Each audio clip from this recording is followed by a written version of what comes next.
Manager at Roweza Kenya. Thank you very much once again for joining us here on KTN News Desk.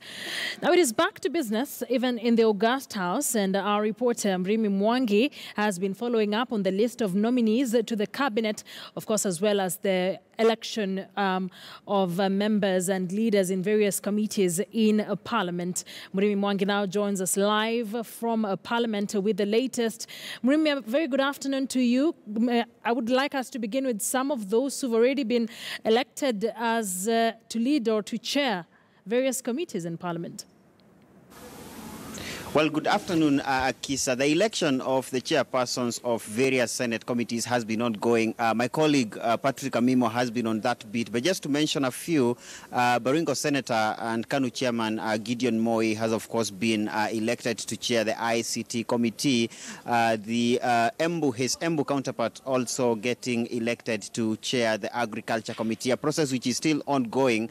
The last of those elections was due to happen at 3 p.m. But besides that, there has been another spotlight on Parliament, and that is in the National Assembly regarding the presentation of the 3 names of the new cabinet secretaries to the office of the Speaker to kickstart the vetting process. Remember, President Uhuru Kenyatta's Jubilee Party has already insisted that the reappointed or the CSs that had been serving in his first term, who have been retained in the second cabinet, will not be undergoing that vetting. There has been much intrigues about it and discussion about the legal parameters within which Jubilee will be undertaking that move.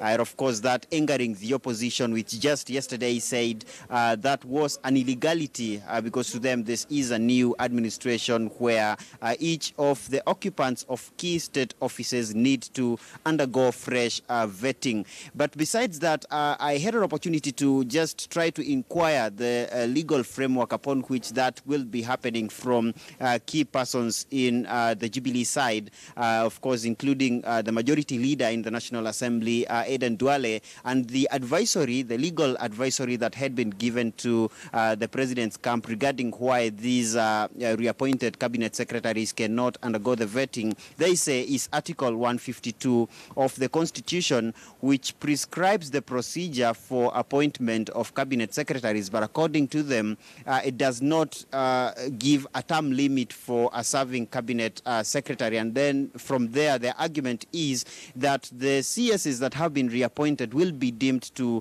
be continuing to serve in their previous portfolios under the previous administrations. But you realize that for the incoming Interior CS, Dr. Fred Matiang'i, previously he had been in the education docket, that was the docket where he was serving before he was appointed to serve in acting capacity in the Interior Ministry shortly after the death of Joseph Nkaiseri.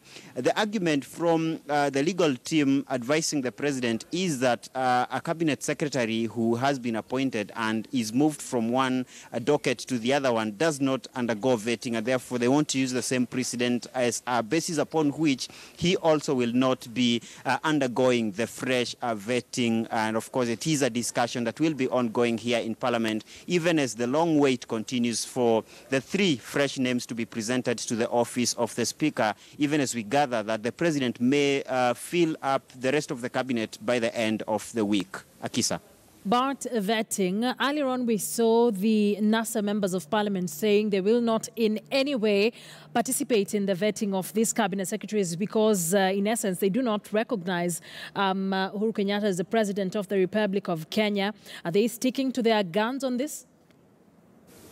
Well, there's been a very interesting development today, Akisa, from Kitutu Chache South Member of Parliament, Richard Onyonka. You know, he was elected on the Ford Kenya Party ticket. And today he said that much as he does not or he disagrees with the outcome of the October 26th repeat presidential poll, he recognizes President Uhuru Kenyatta as the president. You know, that has been not the position of the opposition coalition that has has insisted they not only do not recognize President Uhuru Kenyatta's tenure, but also will not participate in the vetting of the cabinet secretaries. He was among other leaders from Kisii that were applauding the president for retaining Dr. Fred Matiang'i in the cabinet. We will, of course, be following that up to see what the reaction will be from the party, because just yesterday, the party leader of Ford Kenya, who also serves as the minority leader in the Senate, Bungoma Senator Moses Wetangula, had reiterated that position of the opposition, that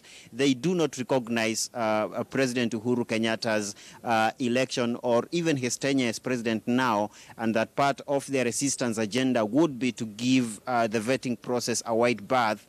Remember, the coalition has in the past said it will not be sending any members to the Committee on Appointments chaired by the Speaker of the National Assembly that is expected to